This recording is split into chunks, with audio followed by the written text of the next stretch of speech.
This is John Paul Rice, some people call me. Today I'm going to get into, just a few of my hunches and feelings as to why Dark Phoenix did so bad. And the first thing I want to say, the big elephant in the room, is that Game of Thrones crashed really hard. We've got at least half the fan base who really just had this yucky feeling about the ending and couldn't get it out of their minds. And I think in a way this hurt Dark Phoenix because people see Sophie Turner and they have that frustration. I'm saying it's a feeling. It's not logical. It's just you see her and you associate it with this bad experience. You don't want to run out and see her again in something else. Like I said, it's not logical. It's just, that emotional part of you is like, it's her. And while we're on Sophie Turner, she wasn't that cool to the fans.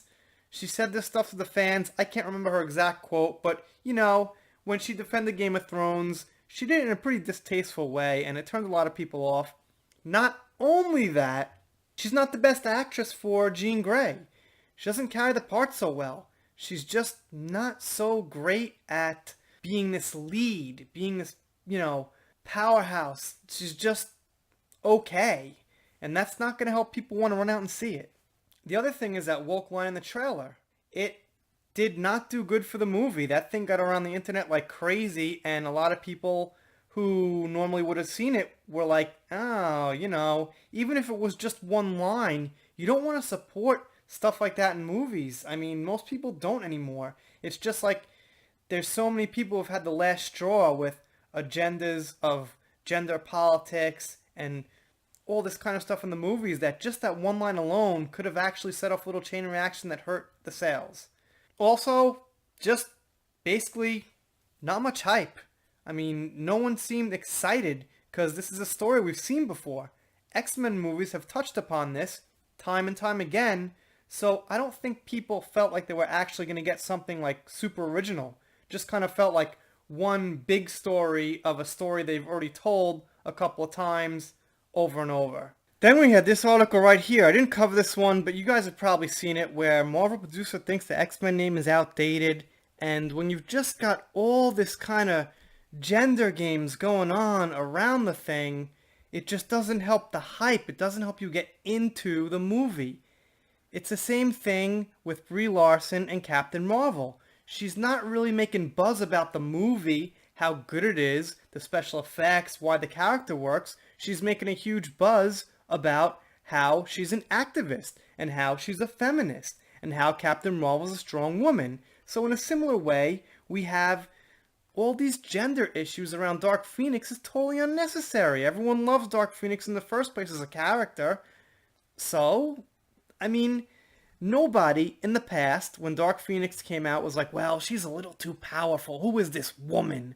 No one said that. She was just awesome. She was one of the greatest characters in the X-Men franchise.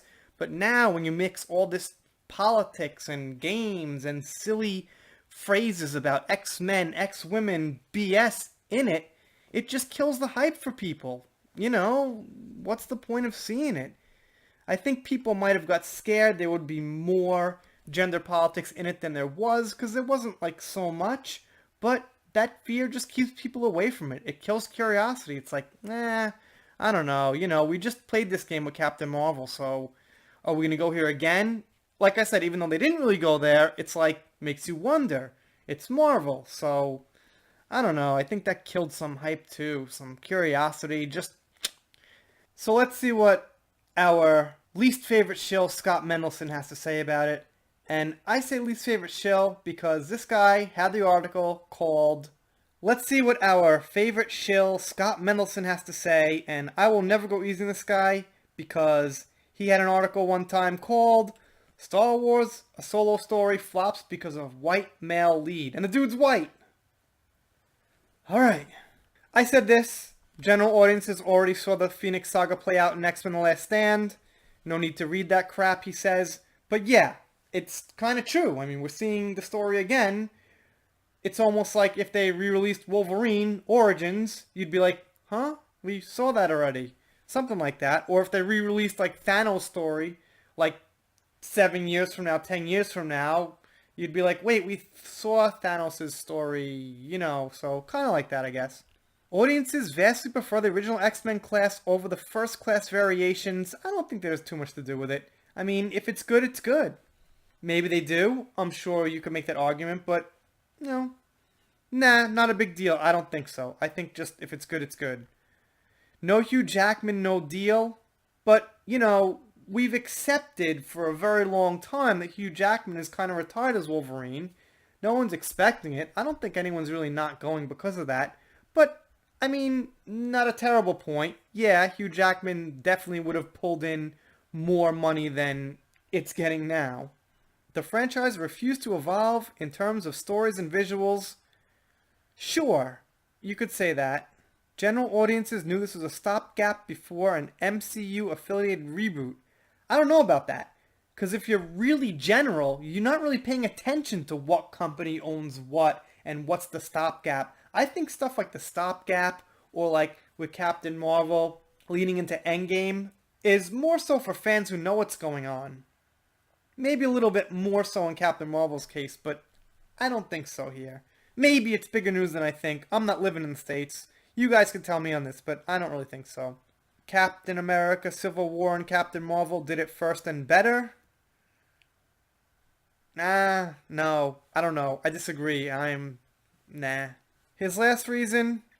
I don't even know. The X-Men franchise sans any other added value elements has dwindling appeal. Alright, so he's just saying basically it's like not so unique anymore, not so special anymore. I disagree too. Again, I gotta just go back to if it's good, it's good. It's not like it's losing appeal, and it's not like it's not their fault. You know, it's not like no matter what they did, it will be ill-received because it's dwindling in interest. No, it just wasn't good. So, you know, but he gives a few okay excuses. Anyway, pretty terrible article. Anyway, you guys let me know your theory on why Dark Phoenix is doing terrible and will end up doing terrible. I don't think it's an exact science. You know, it's not like we're ever going to know 100% why a movie does bad. We'll have good ideas. So you guys, let me know what you think. Let me know about your hype. And I know there ain't none, so I just asked a silly question right there. Let's do a shout out. Gonna give a shout out to Death by Saber. Cool channel. Been a while since I gave him a shout out. There it is. Got a Twitter account, got a Patreon. Patreon will be linked below. By the way, thank you to all my Patreon supporters. I actually have a few.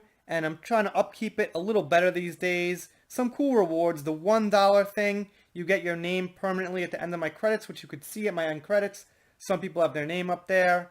And yeah, that's it. I'm ending the video right now.